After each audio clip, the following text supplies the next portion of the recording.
We all have a hidden enemy, an enemy that, if we don't keep it in check, takes over our lives. It paralyzes us with doubt and fills us with fear. Let me tell you something. That enemy isn't out there. It's not that relative who keeps pointing out your mistakes, or that boss who's never satisfied with your work. That enemy is inside you. It's in your mind. It's that little voice whispering, "You're not going to make it. This is too hard," or "What if something goes terribly wrong?" Sounds familiar, doesn't it? That whisper might seem harmless, but it slowly eats away at you. It drags you down into the deepest negativity, making it impossible to see the light, even on the sunniest day. That enemy is negative thinking. But here's the truth. It doesn't have to be this way. You have the power to face that enemy, disarm it, and bring it to its knees. Today, I'll show you how, using the wisdom of Stoicism, blended with modern psychological techniques. Yes, my friend, stick with me until the end, and you'll leave this video turning your thoughts into loyal servants instead of dictators ruling your life. Ready to take back control of your mind and your life? Let's begin. 1. Find the root of the problem. Let's get serious from the start. Think about that unanswered message, that glance you interpreted as disrespect, or that tiny mistake you just can't forgive yourself for. Be honest with yourself. Those little mental storms that seem uncontrollable don't appear out of nowhere. It all starts with a seed you've let grow, a negative thought that's consuming you. But here's an important question. Isn't it time to pull it out by the roots? Let's dig into the source. The Stoics knew something we often forget. Our emotions and reactions are the echoes of our thoughts. Epictetus put it plainly. It's not what happens to you, but how you react to it that matters. Pay attention to this. It's not your boss's criticism, your friend's comment, or that stranger's look that throws you off balance. It's your interpretation of it. Negativity doesn't come from the outside. It's created in your mind, like a small cloud that quickly covers your entire sky. Picture this. You're carrying an invisible backpack. Each time you feed a negative thought, you add a stone to it. At first, you don't feel it.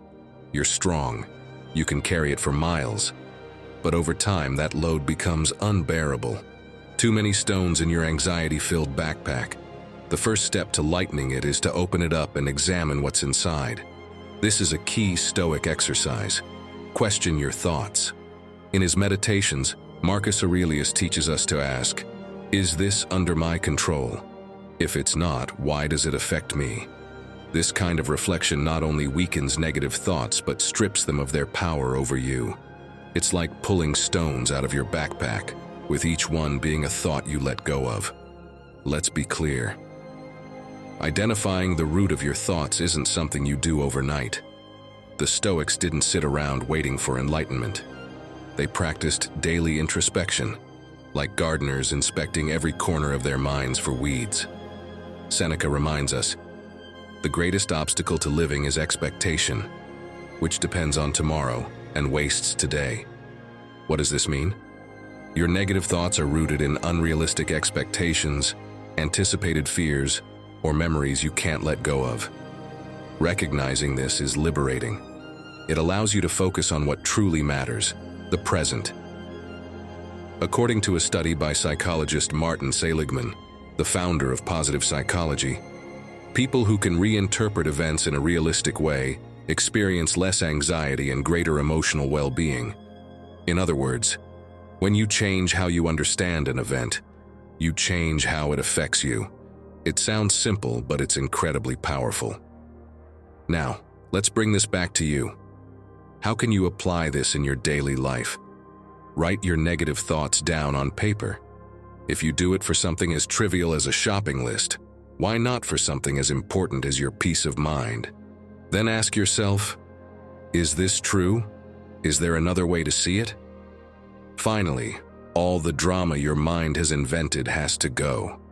Replace those negative thoughts with more realistic and constructive ones. For example, if you think, "I'm not good enough," replace it with, "I'm learning and improving every day." Tie each thought to an action, no matter how small. That's the key. Remember, getting rid of negativity isn't a passive process. It's a constant practice of observation and action. But here's the good news. The more you do it, the lighter you'll feel. Take control of your thoughts. It's a daily effort, yes, but it's worth it. 2. Free yourself from fear. Let me ask you a straightforward question. How many opportunities have you missed because of fear? Fear of failure, fear of the unknown, fear of what others might think. Fear doesn't just hold you back, it ties you down, like being chained to an invisible post. But here's the truth no one tells you. Fear itself isn't the problem. The problem is how you feed it, how you let it grow until it becomes a giant that controls you. Isn't it time to break those chains? The Stoics had a very different relationship with fear. For them, it wasn't something to avoid, but something to understand and confront. Marcus Aurelius said, "If you are distressed by anything external, the pain is not due to the thing itself, but to your estimate of it, and this you have the power to revoke at any moment." Think about that. It's not uncertainty, criticism, or even failure that paralyzes you. It's the story you tell yourself about what might happen. Picture fear as a shadow. The more you avoid it, the larger and scarier it seems. But when you turn around and face it, you realize it's just a projection, an illusion created by your mind. The Stoics practiced premeditatio malorum, a powerful tool I invite you to try. It involves imagining in detail the worst-case scenario. What if you fail? What if you lose? Then ask yourself, can I handle it? Can I learn from it? Spoiler alert, the answer is almost always yes. Let me share something interesting. A recent study by Susan Jeffers, author of Fear, the Friend of Exceptional People, shows that fear significantly decreases when we take action, even small steps. Simply moving toward what you fear reduces its grip. It's like crossing a bridge that looks shaky from afar but feels solid when you step on it. Action is the antidote to fear. So how can you break free from fear and take back control? Here are 3 practical steps. First, identify exactly what you're afraid of. Be specific, because fear thrives on vagueness. The more room you give your imagination, the stronger those negative thoughts become. Second, use premeditatio malorum. Picture the worst-case scenario and visualize how you deal with it. Do it with courage. Only then can you face the truth. Third, take action. Don't wait to feel brave. Courage comes after you take the first step. Let's be clear, fear won't disappear completely. But that doesn't mean it has to rule you. Each time you face it, it becomes smaller, more manageable. I'm not telling you to ignore fear. I'm telling you to use it as a compass. Wherever you feel fear, there's likely your greatest opportunity for growth. This isn't about staring down a hungry lion and standing still. I'm not asking you to be reckless. I'm simply asking for the courage to take command of your life. So what will you do today to break free from the chains of fear? The choice is yours. Before we move on, if you're finding value in this content, consider subscribing and becoming an exclusive member for unique perks. And tell us in the comments, will you dare to push past the barrier of fear? How will you do it? We'd love to hear from you and grow together with you. 3. Talk to yourself like a Stoic. Let me tell you about my friend Javier. From the outside, Javier seemed like he had it all together. A good job, friends, family. But one day he opened up to me.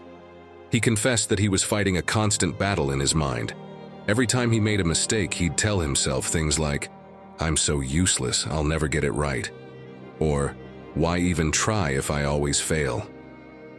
Believe me, his words were like a hammer he used to crush his own self-esteem over and over. And the worst part?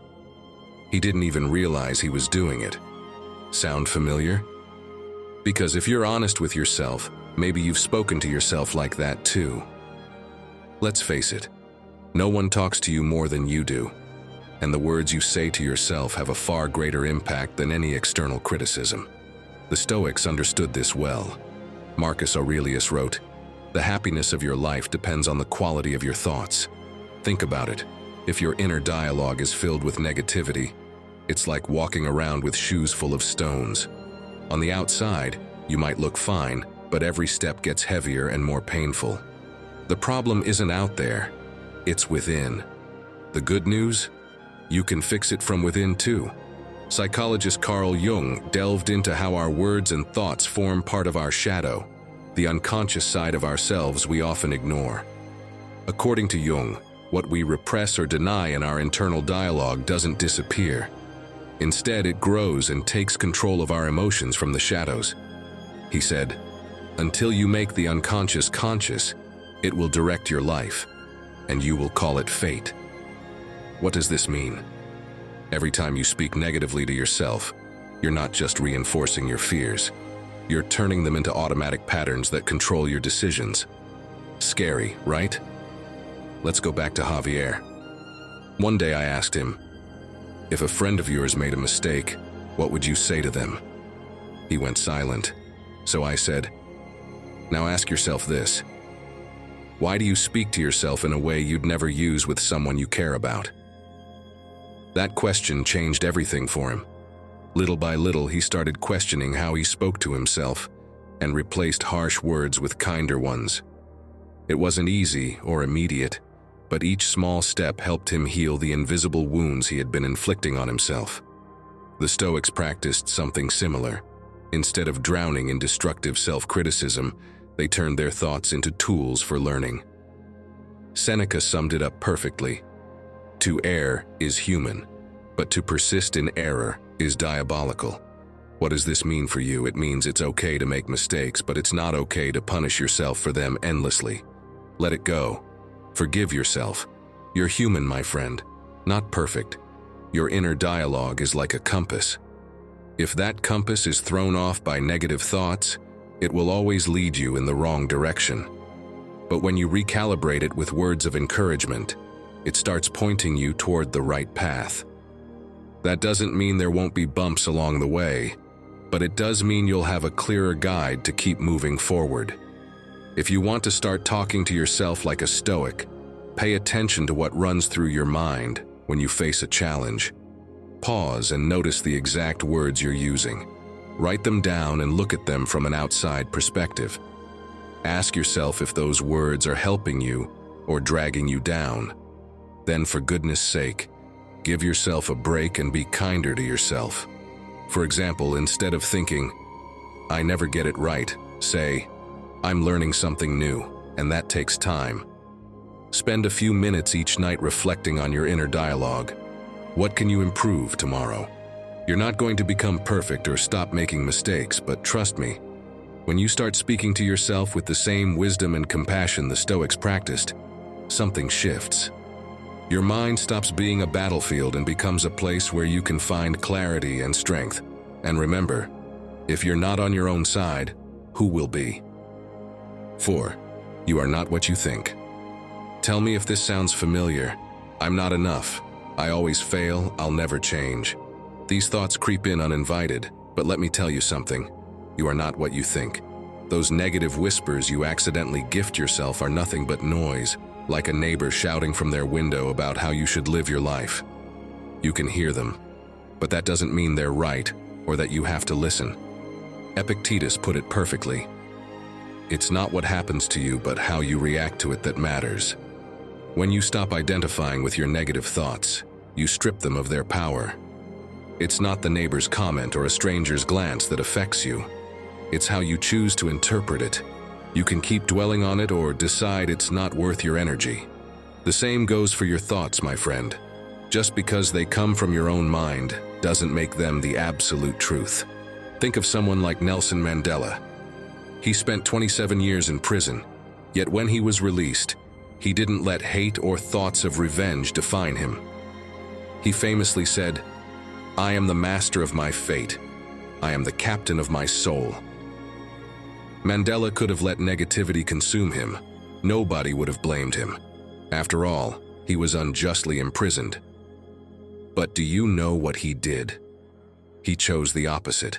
He chose to kill negative thinking and nurture the kind of thoughts that would help him move forward. So what about you?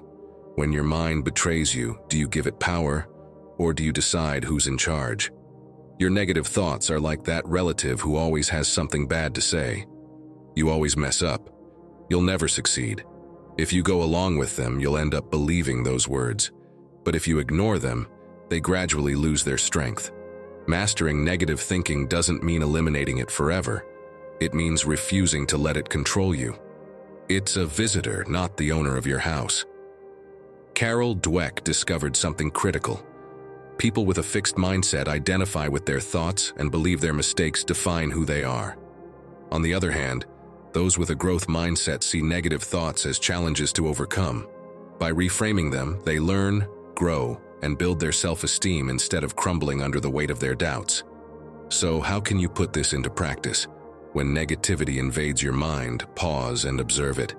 Ask yourself, is this true, or is my mind exaggerating? If a thought says, I can't, respond with, I'm learning. Every time you do this, you're silencing that voice trying to hold you back. Don't let your thoughts dictate your life. You are not what you think. You are what you choose to do with those thoughts. Each time you ignore that little voice trying to drag you down, you're declaring, here I am and I'm in charge. Remember this, you are not the noise in your mind. You are the person who can silence it. 5. If it doesn't serve you, change it. What do you do when a pen runs out of ink?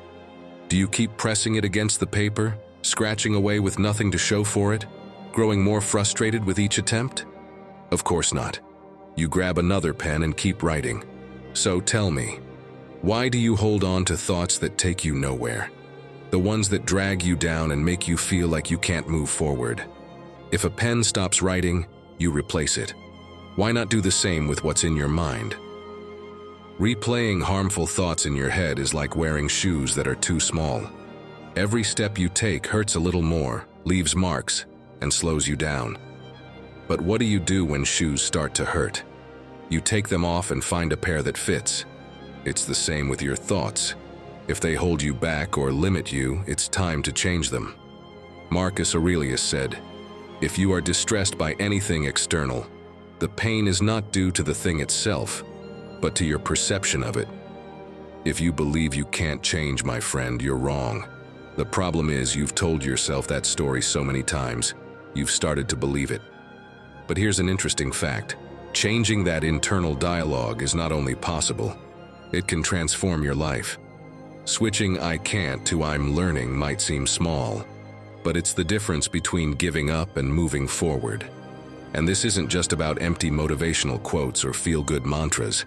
Neuroscience backs this up too. According to a study by Dr. Andrew Huberman, our brains form new connections every time we choose a different thought from our usual pattern. Picture it like walking through a muddy path. The first step is hard, but over time you carve out a new trail that leads to a better destination. Changing what doesn't serve you is about creating that new path for your mind. Think of it this way. Use your thoughts like you use your tools.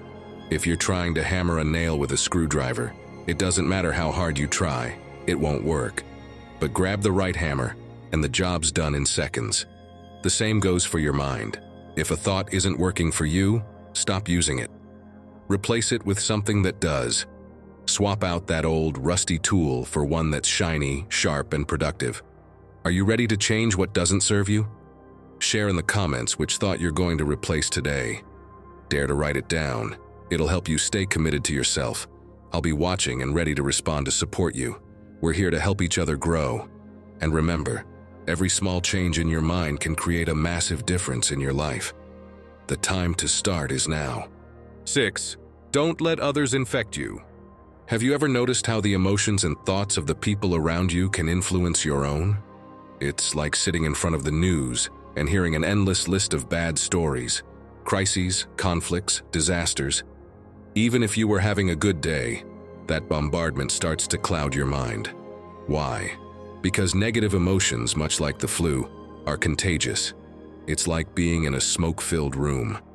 Even if you're not the one smoking, you still end up inhaling it.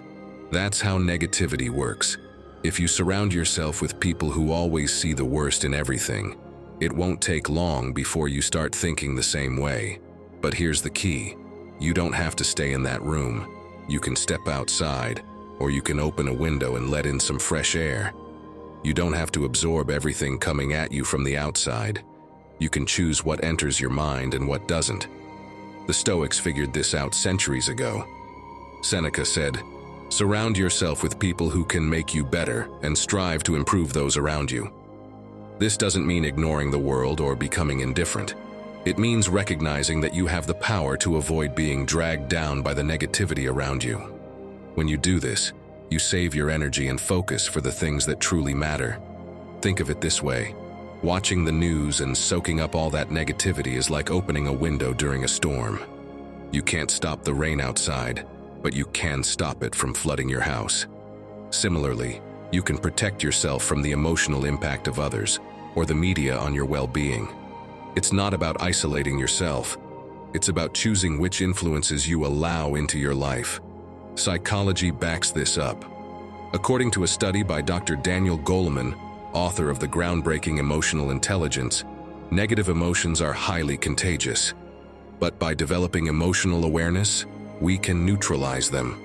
Taking a moment to reflect and understand what's genuinely yours and what's coming from others builds an emotional barrier that shields you from external chaos. So how can you avoid being infected by others, especially when they're constantly predicting the apocalypse?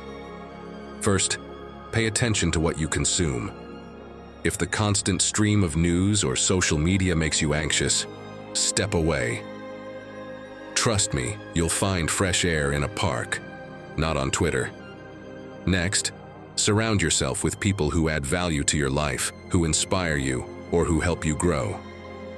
Finally, invest time in strengthening your mind through practices like meditation, reading uplifting texts, or simply enjoying moments of silence. When you build a strong mind, the external noise loses its power. Killing negative thinking isn't just about internal work. It's also about protecting yourself from external influences.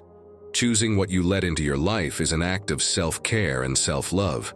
So the next time someone tries to pull you into their negativity, or the world tries to overwhelm you with noise, remember, you have the power to choose. 7. Cut it out at the root when necessary. Picture a garden you want to keep vibrant and full of life. One day weeds start to appear. At first, they don't seem like a problem. They're small, easy to ignore. You don't pay attention and let them grow. Weeks later, you realize they've taken over, choking everything you worked so hard to cultivate. The same thing happens with negative thoughts. They creep into your mind unnoticed, and if you don't stand firm, they take up all your mental space. Like weeds, if you don't pull them out at the root, they'll spread and eventually consume you. So why keep letting them stay? Seneca once said, "A wise man is content with his soul, and therefore doesn't need the approval of others." When you tolerate what harms you, you're not caring for your soul. You're letting others or your own thoughts take control. Marcus Aurelius warned us too. It is ridiculous to try to escape your own vices, which is possible, while trying to escape the vices of others, which is impossible. This isn't just about others. It's about what you allow to linger in your life, including within your own mind. Let me share something personal. For years, I carried things I didn't need. I'd say I was fine, but deep down, I knew something was off. I stayed silent to avoid conflict, tolerated attitudes that hurt me, and worst of all, justified thoughts that weakened me. I told myself things like, "It's my fault. It's better to say nothing," or "Maybe I'm overreacting." But one day, after a particularly bitter argument with a friend who always made me feel small, I stopped. I sat in silence and asked myself, why do I keep allowing this? How much longer am I going to carry something that doesn't belong to me? It was like everything finally clicked. I wasn't protecting my peace. I was sacrificing it, letting negativity take over. Think about this. Allowing harmful things to stay in your life, whether it's a person, a situation, or a thought, is like keeping a rotten fruit in your basket. Sooner or later, it starts to spoil everything else. Cutting things out at the root isn't easy, but it's the only way to protect what truly matters. When I decided to cut out what was hurting me, it wasn't simple. Stepping away from certain people and confronting my own thoughts forced me to question a lot of things, but every time I said no to something that didn't serve me, it felt like I was dropping another stone from the backpack I had been carrying for so long. Bit by bit, I started feeling lighter, freer. How can you start cutting out what doesn't serve you? First, identify what truly drains you. Those relationships, thoughts, or situations that, when you're honest with yourself, only cause harm. Next, decide what boundaries you need to set. You don't have to be drastic, but you do need to be clear. Finally, stick to your decisions. You don't have to justify yourself or convince anyone. This is your life, and you have the right to take care of it. Remember, cutting things out at the root isn't selfish, it's self-love. It's like pruning a tree. Removing a branch might hurt, but it's the only way to let it grow stronger. I want you to reflect. What do you need to cut out at the root in your life? Be honest with yourself, and if you want to share, I'll be reading your comments. 8. Eliminate stress. Stress is like that uninvited guest who shows up at your house, plops down on your favorite couch, and starts turning everything upside down. At first, you think you can handle it, but before you know it, it's taken over. Sound familiar? The worst part is that stress doesn't just affect how you feel, it messes with how you think. And here's the real issue. When stress is in charge, it becomes fertile ground for negative thoughts to thrive. Isn't it time to ask that guest to leave? I didn't always know how to handle stress. There was a time when every day felt like a race against the clock. Endless tasks, other people's expectations, and that constant voice in my head telling me, "You're not doing enough." It was like trying to carry a mountain on my shoulders. Until one day I just couldn't do it anymore. I stopped, sat in silence, and asked myself, why am I living like this? What's the point of all this if I'm completely drained, physically and mentally? The Stoics offer a powerful perspective on stress. Marcus Aurelius summed it up perfectly. Remember, it's not what happens to you, but how you react to it that matters. This means it's not the endless to-do list or the external demands that truly weigh you down. It's how you choose to face them. Stress isn't defeated by fighting it. It's managed by changing how you perceive it. Picture this. You're paddling against a strong current. Stress is like rowing upstream. You exhaust yourself, make no progress, and grow more frustrated. But if you shift your focus and flow with the current, you discover you can move forward without constant struggle. Managing stress is the same. It's not about avoiding challenges, but learning how to navigate through them. I get it. There's a lot to deal with. Kids who need your attention, work that never seems to end, a sick relative you're caring for, and even simple tasks like grocery shopping that feel like impossible mountains to climb. You wake up with a mental checklist, and before the day even starts, you're already drained. Stress doesn't just pile up in your body, it takes over your mind. And that's when negative thoughts sneak in. I can't handle this. Everything's going wrong. Nothing I do is ever enough. Stress becomes the perfect breeding ground for these harmful ideas to grow unchecked. The problem is that when you're overwhelmed, those thoughts become your only narrative. It's like having an internal loudspeaker that amplifies everything bad and drowns out any sense of calm. But here's the key. Stress doesn't have to define you. You can't eliminate it entirely, but you can stop it from fueling more negativity. If you let stress dominate, you open the door to mental chaos. But if you take control, you can shut that door before those negative thoughts even get in. When everything feels like too much, take a moment to pause. Ask yourself, what really matters today? You might not cross off everything on your list, but prioritizing what's essential gives you room to breathe. And here's another secret. You don't have to do it all alone. Asking for help isn't a sign of failure, it's a sign of strength. Delegating doesn't just lighten your load, it helps you see things more clearly.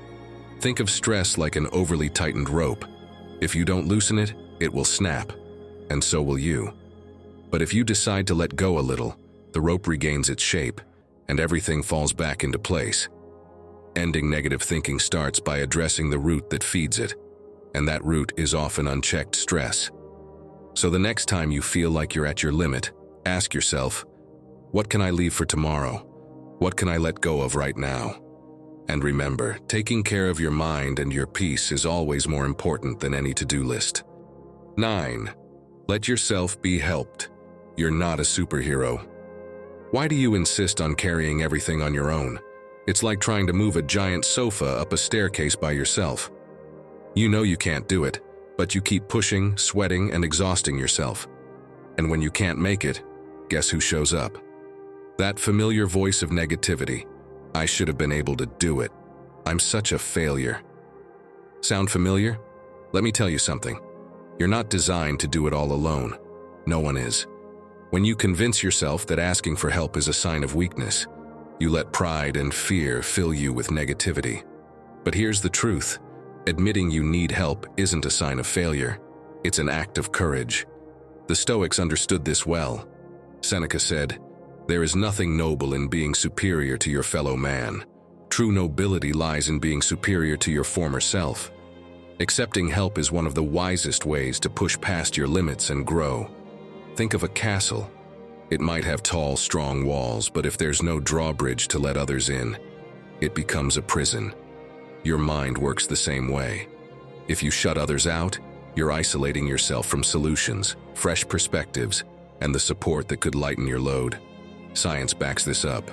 Dr. John Cacioppo, a leading expert in social neuroscience, found that isolation and a lack of emotional support increase cortisol levels, the stress hormone, and harm mental health. On the other hand, asking for help significantly reduces stress and fosters a sense of connection that strengthens resilience. Asking for help isn't just useful, it's essential for your well-being. Now picture this. You're on a boat in the middle of a storm. The waves are high, the wind is fierce, and you're alone at the helm. You're struggling to stay on course, but it's getting harder with each passing moment. What do? Keep fighting until the boat capsizes, or let someone else take the helm for a moment so you can catch your breath. Life works the same way. Asking for help during the storm doesn't mean you stop being the captain of your ship. It means allowing others to help keep it afloat. The next time you feel like you're at your limit, think about what you truly need. Sometimes help comes as advice, a helping hand, or even just someone to listen.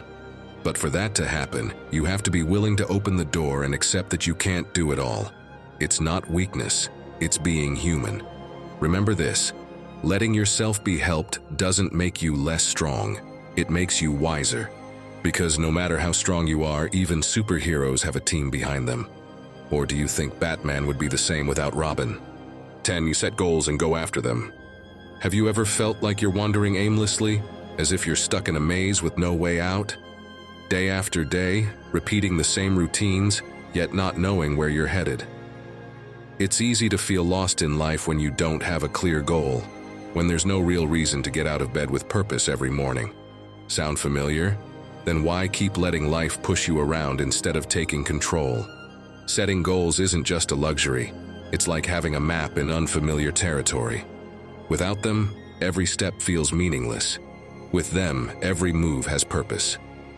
Marcus Aurelius understood this.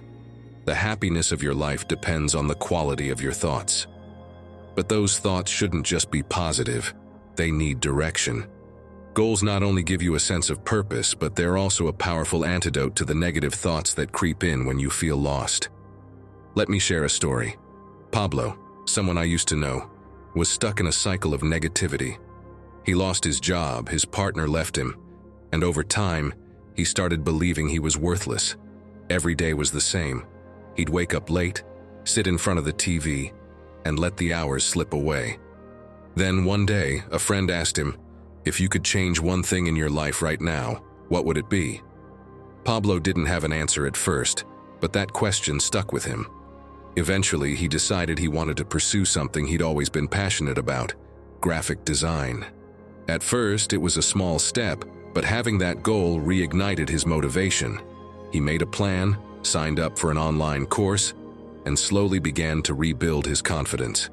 Each new skill he learned felt like a step closer to his goal. The negative thoughts didn't vanish overnight, but they started losing their grip. Pablo stopped feeling like a ship adrift and began steering his life towards something meaningful. Do you see what he did? He didn't solve everything at once, but by setting a goal, he reclaimed his purpose. Having goals is like building a house. At first, you're staring at an empty lot and an idea in your mind. It's easy to feel overwhelmed thinking about all that's missing. The walls, the roof, the windows. But you don't have to do it all at once. You lay one brick at a time, patiently, and soon you'll see your efforts taking shape. Goals are just like that, a process of constructing something solid, step by step, until you have a place that feels like home. You don't have to start with massive goals. Start small, but start. Ask yourself, what do I want to achieve? What can I do today to take one step closer? It can be as simple as learning something new, dedicating time to yourself, or picking up a project you left behind. The size of the goal doesn't matter. What matters is the sense of purpose it brings to your life. When things get tough, and they will, don't lose sight of why you started. The Stoics called it prohairesis, the ability to choose your actions based on what truly matters, instead of being swept away by circumstances. When you have a clear goal, no matter how many obstacles you encounter, you'll always know where you're headed. Give your life meaning with a goal that excites you, and let that goal be the hammer that smashes the negativity holding you back. With every small step forward, you'll prove to yourself that the effort is worth it. So tell me, what's that goal you've been putting off for too long? Share it in the comments and stick around just a little longer, because there's a final surprise that will help you end negative thinking for good. 11. Stay strong no matter what. Life can feel like a game where everything seems stacked against you. The obstacles are the opposing team, the crowd is silent, and you feel like the scoreboard keeps dropping. In those moments, stress and negativity creep into your mind. I can't do this. It's over. Why bother? But here's the secret. Stop listening to those voices and focus on your next move. It doesn't matter how many times you stumble. What matters is that you don't quit the game. A powerful example of resilience is Helen Keller. Born without sight or hearing, she faced challenges most of us can't even imagine. Yet she refused to let her circumstances define her. With the help of her teacher and unshakable determination, Helen learned to communicate, write, and change the world's perception of disability. She once said, "Life is either a daring adventure or nothing at all." Helen didn't wait for perfect circumstances. She chose to move forward, one step at a time, no matter how hard it was. Stop searching for excuses and start seeing every challenge as an opportunity. Marcus Aurelius said, "What stands in the way becomes the way." If every time something goes wrong you stop and let negativity win, you'll never move forward. But if you see challenges as training, as the weights you need to lift to build your strength, you'll realize that every obstacle is, in fact, a chance to grow. Picture your mind as a lighthouse in the middle of a storm. The wind and waves try to extinguish its light, but they can't. The light keeps shining, guiding the way. That light is your determination. As long as you stay focused, no storm can stop you. But if you let the waves distract you, you'll lose your way. Psychology supports this idea. Edith Grotberg, an expert on resilience, found that people who develop internal resources to face adversity, handle stress better, and build the mental strength to regain control during tough times. She explains that resilience comes from finding meaning in challenging experiences and using that insight to move forward. It's like reinforcing the foundation of your lighthouse. The stronger the base, the brighter the light. Stop waiting for things to get better on their own. Take control now. When things get tough, ask yourself this: what can I control right now? Don't focus on what's out of your hands. Focus on what is. Move forward, even if it's just one small step. Surround yourself with people who lift you up, not those who hold you back. And above all, keep your eyes on your values. They'll give you the strength to endure no matter what.